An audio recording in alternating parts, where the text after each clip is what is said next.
de RTCI. Bienvenue à ceux qui viennent de se joindre à nous. Et je suis particulièrement ravi, même ému, de retrouver un ami, un cher ami, artiste. Il est slameur et on va savoir ce que c'est que le slam parce que, bon, c'est pas tout le monde qui sait de quoi il s'agit. J'ai l'honneur et le plaisir d'avoir à mes côtés Hatem Karoui. Bonsoir Hatem. Bonsoir Monder, comment ça va? Ça va très bien en ta présence là, ça fait un bon bout de temps qu'on ne s'est pas vu. Merci. Et là, tu viens avec du nouveau. Ah oui. Et même avec deux nouvelles jeunes filles, exactement. voilà, slameuses, qui sont les bienvenues. Bonsoir. Firdaus. Bonsoir Firdaus et bonsoir Eya. Et Eya, voilà. Et alors, tu as tenu à ce qu'elles soient là. Ouais. Tu dois avoir tes raisons, tu vas nous en parler tout à l'heure. Mais moi je voudrais revenir un peu sur la série qui a été diffusée pendant le mois de Ramadan, qui s'appelle Hari Saland, que j'ai trouvé excellente, avec d'ailleurs ton rôle de patron un peu atypique. Hein. Parlez-nous un peu de ce travail et surtout de ta prestation, de ton rôle. Ok, parfait. Alors, je me présente. Moi, c'est Hatem Karoui. Je suis le comédien de mon slam et le slameur de ma comédie. Parce que... Tu es le roi du slam. Hein. Il y a un cousin bon qui m'a envoyé, qui m'a dit « Oui, Hatem Karoui, c'est le roi du slam. » Merci, ça me fait plaisir. Et en même temps, je suis comédien. Donc, une double casquette qui se marie bien. Qui se marie bien et qui me sert bien dans ce que je fais. Donc, pour... Parce que tu fais autre chose aussi, Hatem. Je fais, oui. Tu fais pas mal de choses. Du management culturel aussi. Oui. Exactement. C'est très important, la culture. On aura le temps, comment dirais-je, des occasions pour en parler. Exactement. Donc, alors revenons à Hari Saland. Hari Saland, c'est une série qui s'est déroulée au mois de Ramadan dernier. 15 épisodes sur la Watane 1, oui. Réalisé par Zied Litaim. Alors, ce qui était intéressant dans Hari Saland, c'est le traitement des abus, de la bureaucratie, un petit peu les... Mais de manière ludique, vraiment. Voilà, d'une manière ludique. Noir, et il y avait décalé. Exactement, des personnages atypiques. Et moi, j'ai joué le rôle du profiteur qui n'est pas le tien en fait, tel que je te connais. Oui, hein, c'est un rôle. C'est un rôle. C'est un rôle. Donc j'étais aux archives et après je ne sais pas qu'est-ce que j'ai fait exactement. J'ai fait une petite magouille. Comme beaucoup de fonctionnaires. Et je suis devenu le directeur de l'agence. Et voilà, donc c'était une très belle expérience, honnêtement. Et on a tous kiffé, les comédiens, les techniciens, et j'imagine un petit peu aussi le public. Voilà. Et alors, moi, juste comme ça, Hatem, pourquoi ne peut-on voir pas le plus souvent, ne peut-on pas voir le plus souvent ce genre de travaux, de séries? De séries, oui. Je crois que le problème se passe tous les ans. On se dit que voilà, on va avoir des séries sur toute l'année, mais in fine, nous n'avons qu'une ou deux séries au mois de Ramadan. Heureusement qu'il y a Ramadan. Oui, il y a une boulimie, pas seulement en plus. En termes de bouffe, mais il y a aussi une boulimie de consommation télévisuelle au mois de Ramadan. Pub également. Et de pub. Et donc heureusement que ce n'était pas le cas de Hari Saland. Ça, c'était déjà un avantage par rapport aux autres. Il n'y avait pas trop de pub, heureusement. Figure-toi que moi, j'ai comptabilisé le nombre de spots, parce que c'était quelque chose d'extraordinaire. 28 spots. Il y avait eu 28 spots sur d'autres chaînes. 28 spots. Pendant une coupure. Pendant 16 minutes. Waouh! Voilà. Donc, en fait... On attendait de voir, c'est-à-dire qu'on a regardé la pub plus que le feuilleton. Oui, exactement. Il y avait, oui. Donc heureusement que au niveau de la Watane 1, il faut dire les choses comme elle se présente. Ouais. Hein. Franchement, nous n'avons pas. C'est moins commercial. Voilà, oui, exactement. Nous n'avons pas cet inconvénient. En tout cas, c'est toujours un problème de production, un problème d'offre et de demande, parce que les chaînes de télé actuellement, comme vous les voyez, donc elles souffrent. Même les radios, elles souffrent. Oui, tout à fait.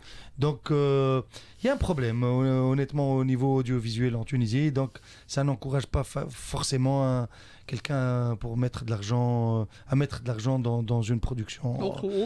Il y a le côté mécénat aussi, qui n'est pas très développé, qui n'est pas développé du tout. Du tout, exactement. Parce que quand on compare avec... Mais ça, c'est un très bon sujet que je te demande je te demande de revenir, je te prie de revenir pour en parler, Hatem, plus longuement, parce qu'aujourd'hui, on va surtout parler de slam. Et j'espère surtout une deuxième, une part 2 pour le Hari Saland. On l'espère et on aura l'occasion d'en parler, voilà. Avec grand plaisir. Alors, première édition de Lamma Slam. Lamma Slam, c'est joli ça. Lamma, c'est un terme tunisois, tunisien. Ouais. Et islam. En fait, c'est déjà quoi c'est quoi le slam? C'est Alors, pas le rap? alors non. Non, mais, c'est pas le rap. Hein. Non, mais j'aimerais le bien confondre. donner un petit peu parce que j'ai la voix un peu cassée. Je vais donner l'occasion à Firdaus et à peut-être Bien sûr, à leur allez-y. façon Hein. de présenter le slam. Allez, c'est quoi le slam d'après vous, Firdaus? Hey, Hey. En fait, le slam, c'est un art liminaire. C'est entre le rap et entre la poésie. Ah, donc voilà, il y a une relation quand même avec oui, le rap. Hein. Exactement. Bah oui, parce qu'en fait, le slam, c'est quelqu'un qui a des mots bruts. Donc il y a cet aspect-là où il n'y a pas un très grand travail après de peaufinement, parce que c'est vraiment le ressenti dans son instant. Et sauf que ce qui est différent d'un slammer à un autre, c'est le style finalement. Chacun a son propre style. Exactement. Par exemple, vous connaissez Hatem, je pense que vous voyez, il y a beaucoup Moi, je le d'humour. connais trop bien. Il y a beaucoup d'humour, et parfois d'humour oui, noir oui. aussi. Parfois donc- gris, parfois ça change. Ouais, exactement. Oui. Donc chacun a sa plume. Donc Firdaus aussi, par exemple, elle écrit 3 langues. Ouais. Et elle a aussi une forme de slam très particulière. Merci. Surtout que chaque langue, Firdaus, a ses propres caractéristiques. Oui. Et c'est Oui. comme moi, tu avais parlé de notre expérience radiophonique dans une radio que nous pouvons citer, qui est Express FM. FM, ouais. Et moi j'avais, tu te rappelles, Éco-Tico, Oui. c'était une façon d'expliquer les mots économiques, mais en dialecte tunisien. Et je me suis vraiment régalé en écrivant Oui, c'est beau. Oui. A comme action, B comme bénéfice, C comme capital, D comme dette. Et c'était en arabe, c'était en tunisien. En tunisien. Ouais. En tunisien. Magnifique. Et c'est pour ça que moi je me pose des questions, pourquoi nous ne pouvons pas réellement utiliser ce très beau dialecte On l'utilise. tunisien. Oui. On l'utilise au slam. Ouais, attends, Bon, oui. Firdaus utilise toutes les langues, mais... Oui. Les autres, ils utilisent plutôt le tunisien, oui. Exactement. Et alors, quel est pour vous, le Merci. plus facile? Pour moi, j'ai commencé à écrire en anglais et j'écris aussi en français. Oui. Et je commence d'écrire en tunisien cette année, quand j'ai rejoint Le groupe. de Lamma Slam, oui. Donc, et pour moi, le slam, c'est l'expression libre. Alors, libre ne veut pas dire pour autant violente, agressive. Non. Mais il y a Parce des qu'est-ce qu'on retrouve un personnes... peu Il y a de dans la le violence. rap, très souvent, et c'est beaucoup plus... Mais beaucoup plus... c'est marié à la poésie, donc c'est une expression libre, mais plutôt poétique. Voilà. Bah, parce que oui, mais la poésie, je pense qu'elle adoucit les mœurs. Donc forcément, il y a quelque chose de fin, il y a quelque chose de bien construit. Oui. Moundr, si je peux intervenir. Bien alors, sûr, bien sûr. Alors, nous, notre caractéristique, Oui. Lamma Slam, est un petit peu dans le slam aussi, parce qu'on appartient à un courant qui s'appelle le slam un peu partout dans le monde. Oui. On n'est Ouais. pas C'est isolé. universel. C'est universel. Le slam, il a cette culture, c'est que chacun peut s'exprimer librement sur scène. Il n'y a pas de Ah, ça, censure. c'est extraordinaire. C'est parce que extraordinaire. je pense À pas qu'il y a d'autres arts qui font... Il y a pas- qui vous permettent de vous exprimer de cette manière. Oui. Dans la musique, il y a des des codes. contraintes, il y a des... La codes, poésie aussi, la poésie aussi, elle a ses classique, propres règles, elle a bah ses oui. propres- Nous, chacun peut s'exprimer d'une façon libre. Non, on n'a pas il n'y a pas de ciseaux chez nous. Il n'y a pas, dans le slam, je parle. Dans Hein. le slam, oui. Et une autre caractéristique, c'est que le public est bienveillant. Ça, c'est donc les deux règles dans une assemblée slam, dans une lamma slam. Oui. Tu peux dire ce que tu veux et en même temps, le public t'accueille, quelle que soit la nature de ta prestation. Pourquoi? Parce que il faut pas juger. C'est-à-dire, il faut pas dire, Oui. il faut, mais Déjà, oui. on juge pas de toute façon. C'est ça. On juge pas, c'est-à-dire que il y a des personnes qui peuvent sembler un peu violents, parfois même à la limite de la vulgarité, mais on accepte. Parce que peut-être il a un mal-être, le monsieur ou la Exactement. dame Oui. ou le jeune homme qui a dit ça. Peut-être il va se sentir ridicule et après il va réviser la prochaine fois ses propos parce qu'il va sentir lui-même l'impact de ces mots sur le public. Ah, c'est génial. On ça, n'a pas besoin de lui donner des coups et de lui dire non, ça se dit pas. C'est le public. Il va le sentir tout seul. Il y a ce côté empathie. Empathie, exactement. Il y a aussi ceux ou celles qui, par exemple, peuvent se tromper. C'est normal, parce qu'il y a des gens qui viennent pour la première fois monter sur scène. C'est ça le but. Il s'exerce. Il va se tromper, il va bégayer peut-être, c'est pas grave. Et il y a des gens qui, par exemple, oublient des passages, parce qu'il y a des gens qui lisent à partir de leur smartphone, de leur feuille, ou d'autres qui apprennent leur texte. Qui apprennent leur texte, et parfois, mais des fois, ils ont des trous de mémoire. Et là, il y a un encouragement du public. Donc c'est ça la caractéristique principale de la Maslam et du slam en général. C'est-à-dire que Hatem, c'est un public qui est quand même avisé. C'est pas où est-ce que comment apprend-on à être bienveillant, à être empathique, etc. Avisé, ça ne demande pas de diplôme ni de PhD. C'est-à-dire avisé de nature. Oui, c'est ça. De nature. De nature. C'est des caractères. C'est des gens qui sont bienveillants. Voilà. Les gens qui viennent à la Maslam, c'est des gens bienveillants. Voilà, qui s'intéressent aussi. Qui s'intéressent au slam. Donc ils savent très bien ce que c'est. Ils viennent pour découvrir aussi, pour ceux qui ne connaissent pas. Et donc c'est-à-dire que c'est ouvert à tout le monde en fait. Bien sûr. Il n'y a pas de on trouve aussi. C'est pas un club. Ouais, exactement. C'est pas un club privé, non. C'est pas un club, donc il y a une sélection. Non. Voilà. Il y a des universitaires, il y a des adultes. Il y a des chômeurs, il y a des étudiants, il y a de tout. Il y a de tout, des médecins aussi. Oui, exactement. Et nous avons des slameurs médecins aussi. Oui. Ah oui, ça c'est très bien, parce qu'en général, ils sont un peu trop carrés. Oui, non, mais on a... Il faut les entendre alors. Nos médecins, ils sont très particuliers. Oui. Oui, c'est très bien. Alors, une première édition de la Maslam... du festival. Festival, oui. Du festival, la Maslam. Quand est-ce que ça va avoir lieu? Dans quel endroit? Et quel est le programme qu'il va y avoir? Alors, la Maslam est un concept qui existe depuis 2011, depuis déjà 14 ans, mais c'était pas sous la forme d'un festival, c'était une assemblée, la Maslam, underground. Alors, ce qui est intéressant, c'est que le slam étant un art urbain, où on peut appeler aussi on peut les appeler aussi les poètes du bitume. C'est ce qu'on dit des slammeurs, les poètes du bitume. C'est pas les poètes dans le désert ou qui contemplent la nature. Non, oui. Ils sont nés dans la cité. Donc, c'est les poètes du bitume. Oui. Et donc, c'est un art underground. Et là, on s'est dit, après 14 ans, il est temps de sortir du sous-sol, l'underground, et de monter au rez-de-chaussée. Déjà, c'est bien. Rez-de-chaussée, c'est déjà pas mal. Oui. Et donc, rez-de-chaussée... Festival, ça fait rez-de-chaussée. Quand on aura un grand festival, on montera peut-être au 4e, 5e étage, mais là, on veut monter au rez-de-chaussée et avoir les projecteurs des médias qui s'intéressent, et des sponsors, et des institutions étatiques et privées, pour que... on veut sortir de l'état, on va dire... on veut rester sauvage, oui, mais on veut avoir une certaine, je sais pas, reconnaissance. Aller vers la lumière. Tu veux dire quelque chose? J'espère que les gens viendront, parce que le slam, ça, comment dire, il fait sortir. Non, quand je lis un texte, les gens ils vont être émus, et donc ils vont vouloir écrire. Donc c'est contagieux, voilà, c'est contagieux. Et ça va les inspirer. Ça inspire, donc quand plusieurs personnes viennent, ça va les inspirer peut-être, parfois ça inspire plusieurs gens, donc ça va les inspirer à écrire eux-mêmes. Et l'écriture, vraiment, spécifiquement le slam, c'est beau, et ça aide à exprimer librement ses émotions, ses pensées, d'une façon plus ou moins poétique. Donc c'est beau de...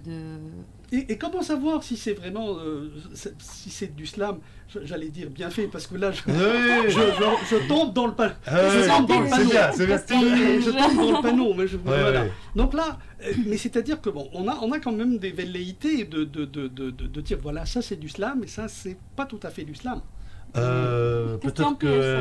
Vas-y. Moi, je dirais plutôt qu'il y a du feeling, d'abord, parce que, comme j'ai dit tout à l'heure, il y a cet aspect brut. Donc, on ressent quand c'est quelque chose de très poli et quand c'est quelque chose qui sort des tripes. Qui sort des tripes, exactement. Donc, c'est plutôt le public qui va ressentir qu'il y a vraiment quelque chose là-dedans qui fait vraiment ressentir des choses peut-être qu'on a peut-être oubliées. Parce qu'il y a l'aspect cathartique aussi. Pour la personne, comme je voudrais revenir tout à l'heure par rapport à l'agressivité et à la violence. Oui. Et bien sûr qu'il y a des personnes qui écrivent dans la violence parce que, comme a dit Hatem, ça vient vraiment de l'intérieur. Il y a le mal-être. Comme les poètes d'ailleurs. Il y a beaucoup de poètes qui sont très mélancoliques, qui sont très noirs.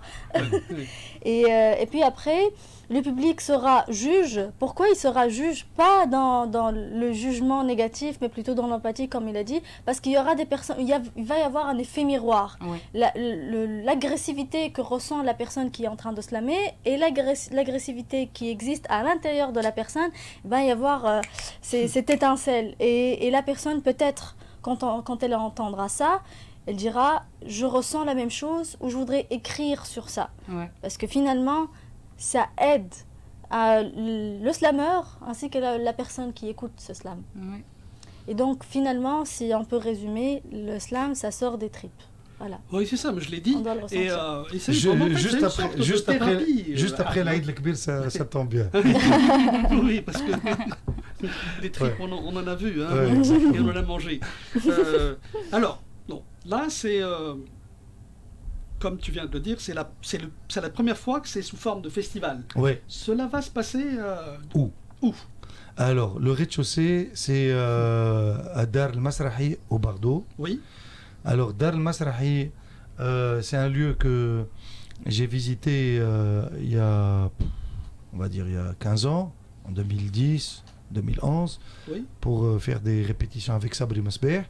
Et c'était dans un état autre. C'était dans un état autre à l'époque, en 2010-2011. Dans quel sens? Dans un état...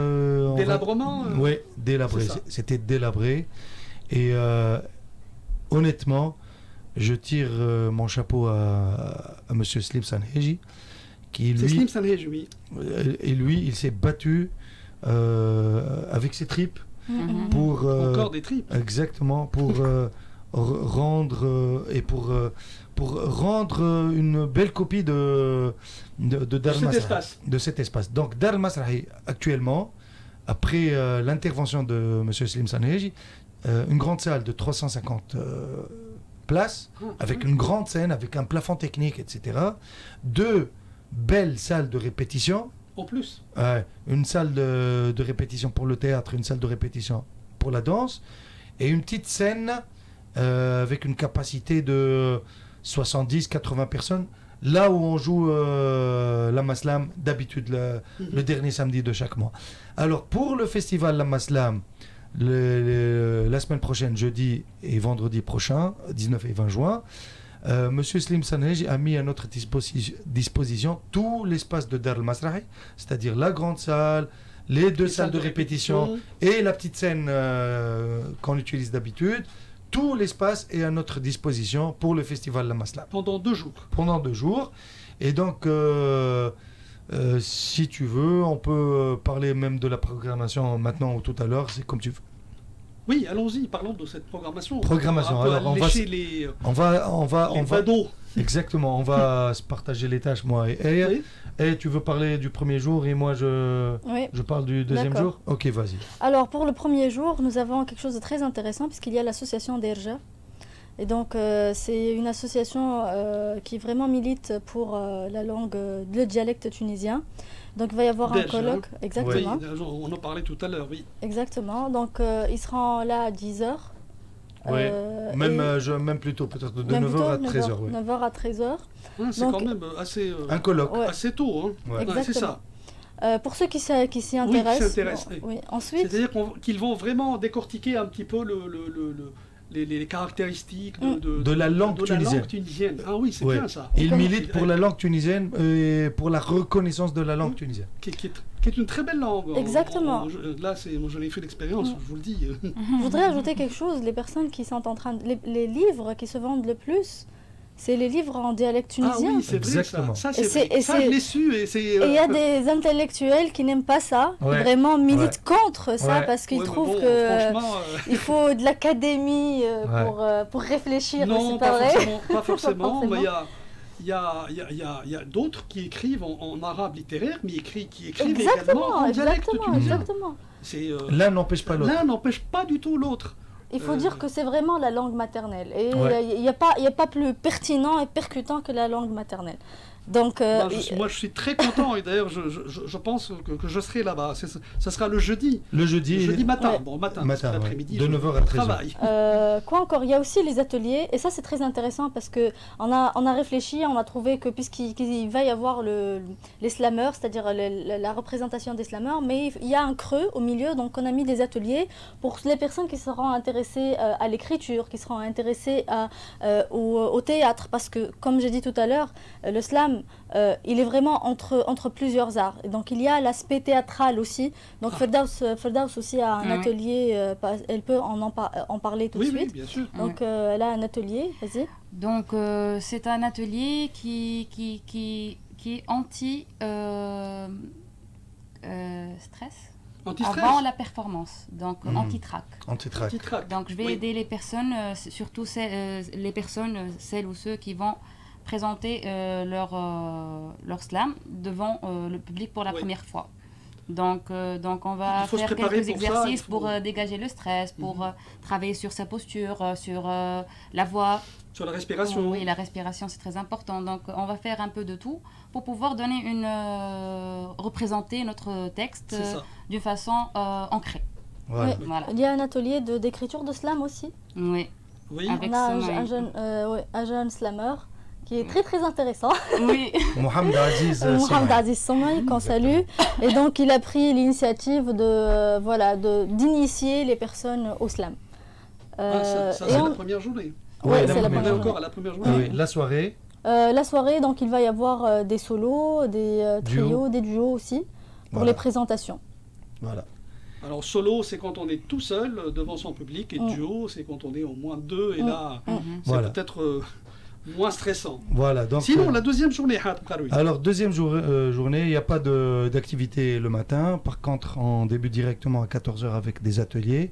De 14h à 17h, des ateliers différents. Donc, vous allez avoir tout ça sur la page Facebook. Et le soir, donc à partir de 20h, on a le spectacle collectif qui s'appelle Taïch Warqa by le collectif Lamaslam. Donc, juste pour vous donner une idée, donc la première soirée le 19 juin, il y aura des prestations solo, duo, trio, mais ces personnes qui ont joué en solo, duo et trio, certains d'entre eux peuvent aussi être, vous pouvez les voir aussi dans le spectacle collectif du vin, qui sera le spectacle de Lamaslam, donc le vin. Les billets seront vendus sur la plateforme Teskerti. D'ici demain, normalement, ça va démarrer. Donc c'est 10 dinars la première soirée et 15 dinars la deuxième soirée. Ah, ça, c'est des prix d'amis. Hein. Voilà, des prix d'amis, exactement. Puisqu'on vient de remonter du sous-sol, donc on ne va pas être très gourmand. Sinon, j'espère que vous resterez un peu là. On comprend. Voilà. On comprend la cherté de la vie et tout ça, donc on ne va pas augmenter un petit peu. Mais écoutez, de toute façon, moi, je m'insurge contre le fait de dire que les spectacles culturels ou les livres sont chers. Parce que quand on va manger un hamburger ou un chapati, ça doit aller dans les 15-20 dinars. Donc un livre, c'est pas plus cher, et un spectacle, c'est pas plus cher. Oui, ajouter le parking aussi, et l'essence aussi. Non, mais ça fait bien moins cher. Ça me met dans tous mes états quand on dit que le livre, c'est cher. Sinon, c'est pas cher du tout. De toute façon, la culture, c'est nous. C'est nous. C'est-à-dire nous, notre façon de vivre, c'est la culture. La culture, elle est partout. Donc ceux qui essaient de caser la culture dans une case, pour dire la culture... Ils se gourrent complètement. Ils se gourrent complètement, parce que la culture, elle est transversale. Elle est transversale, oui. Donc elle touche tous les domaines. Donc il faut lui donner beaucoup plus d'importance quand qu'on est en train de lui donner actuellement. J'adhère complètement. Et j'essaierai de pousser au maximum vers tout ça, Hatem. Alors, mais si on écoutait quand même un peu de slam. Voilà, il y a deux slameuses à côté de toi, oui, donc on peut les écouter. Faudrait écouter ça, bien on sûr. On a du temps. On a du temps, donc, oui, on a du temps. Je vais faire le maître de cérémonie. Donc, vas-y. Ladies and gentlemen, we start with the slammer, the poetess. Comment on dit poétesse? Yes. Poétesse, on dit ça en anglais? I forgot. Poet. I forget. Poet. Vas-y. Thank you, merci. Alors. J'espère qu'il y a la connexion, hein, sinon. Non, sans connexion. Je l'ai écrit sur les notes. Ah, très bien. Fou est celui qui se considère roi. À cause de ses illusions, le perfectionnisme lui hante. Fou est celui qui ne s'aime pas, caché sous les pensées qu'il a absorbées dès son enfance. Fou est celui qui cherche l'amour ailleurs, or qu'il ne se regarde même pas dans le miroir.